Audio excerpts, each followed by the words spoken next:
जहां भगवान शिव का लिंग गिरा और शुरू हुई शिवलिंग की पूजा। मित्रों, हिंदू धर्म में लिंग से जुड़ी कई मान्यताएं प्रचलित हैं जो हमें आज भी हैरान कर देती हैं। उन्हीं में से एक पौराणिक कथा में यह बताया गया है कि भगवान शिव का लिंग कटकर पृथ्वी पर गिरा था। तब से ही हिंदू धर्म में लिंग और योनि की पूजा शुरू हुई थी और भगवान शिव को लिंग के रूप में पूजने पर ही वह सभी भक्तों की मनोकामना को पूर्ण करते हैं। आइए इस विषय में विस्तार से जानते हैं इस वीडियो में। मित्रों, शिव पुराण एवं लिंग पुराण में भगवान शिव के लिंग रूप की पूजा के विषय में कई उल्लेख मिलते हैं। इन पुराणों में यह भी बताया गया है कि एक श्राप के कारण भगवान शिव का लिंग कटकर धरती पर गिर गया था। तब से भगवान शिव को लिंग के रूप में पूजा जाने लगा। शिव का लिंग जहां पर कटकर गिरा था वह स्थान जागेश्वर धाम कहलाता है। पौराणिक कथाओं में कहा गया है कि भगवान शिव जागेश्वर के निकट दंडेश्वर में तपस्या कर रहे थे। इस बीच सप्तऋषियों की पत्नियां वहां पहुंची और शिव के दिगंबर रूप पर मोहित हो गईं। सप्तऋषि अपनी पत्नियों की खोज में वहां पहुंचे। उन्होंने पहचाने बिना नाराज होकर शिव को लिंग पतन का श्राप दे दिया। इससे ब्रह्मांड में उथल पुथल मच गई। बाद में देवताओं ने किसी तरह शिव को मनाया और जागेश्वर में उनके लिंग की स्थापना की गई। मान्यता है कि तभी से शिवलिंग की पूजा शुरू हुई। इस पौराणिक कथा का विस्तार इस प्रकार भी बताया गया है। दक्ष प्रजापति के यज्ञ में माता सती के आत्मदाह से दुखी भगवान शिव ने यज्ञ की भस्म लपेटकर दारुक वन के घने जंगलों में लंबे समय तक तप किया। इसलिए यह जगह शिव की तपस्थली के रूप में जानी जाती है। इन्हीं जंगलों में वशिष्ठ आदि सप्त ऋषि अपनी पत्नियों सहित कुटिया बनाकर तप करते थे। एक बार भगवान शिव दिगंबर अवस्था में ध्यान में लीन थे। उस दौरान एक दिन इन सप्तऋषियों की पत्नियां जंगल में कंदमूल, फल एवं लकड़ी आदि के लिए गई थीं, तो उनकी नजर दिगंबर शिव पर पड़ी। भगवान शिव के सुगठित शरीर को देखकर ऋषियों की पत्नियां शंकर भगवान पर मोहित हो गईं। शंकर भगवान अपनी तपस्या में रम थे, उन्होंने उनकी ओर ध्यान नहीं दिया। फिर ऋषियों की पत्नियां काम स्वरूप में अंधी होकर वहीं मूर्छित हो कर गिर गईं। जब वे सब पूरी रात कुटियों में वापस नहीं आई तो सुबह ऋषिगण उन्हें ढूंढने निकले।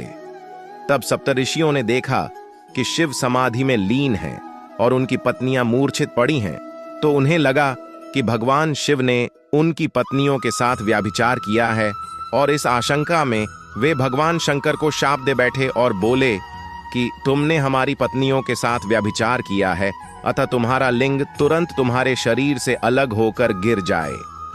भगवान शिव नेत्र खोलते हुए बोले कि आप लोगों ने मुझे संदेहजनक परिस्थितियों में देखकर अज्ञानता के कारण ऐसा किया है, इसलिए मैं इस शाप का विरोध नहीं करूंगा।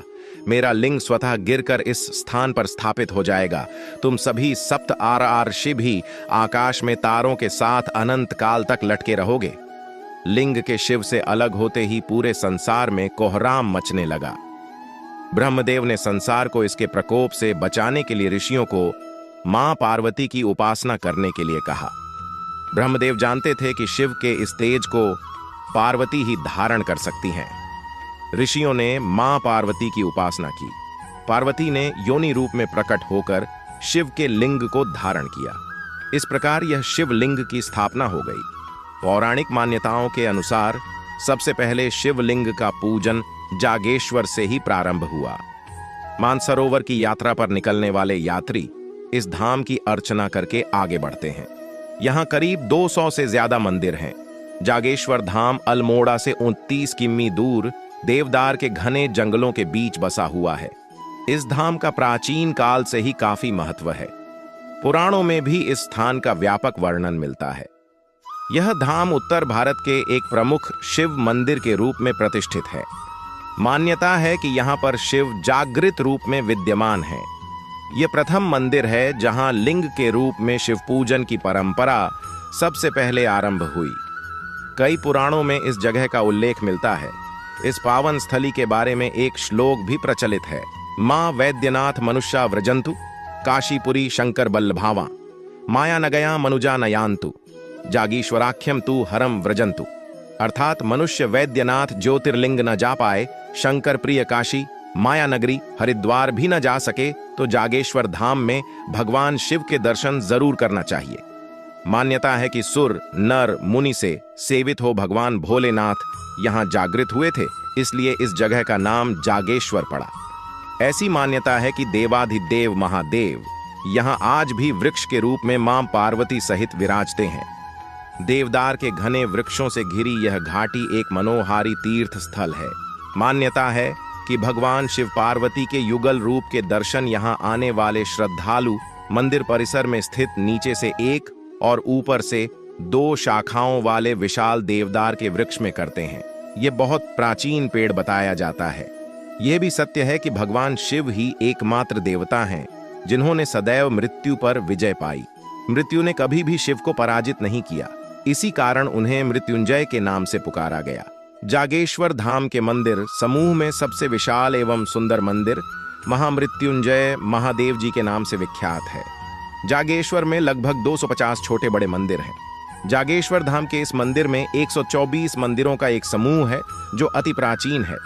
इसके 4-5 मंदिरों में रोज पूजा अर्चना होती है।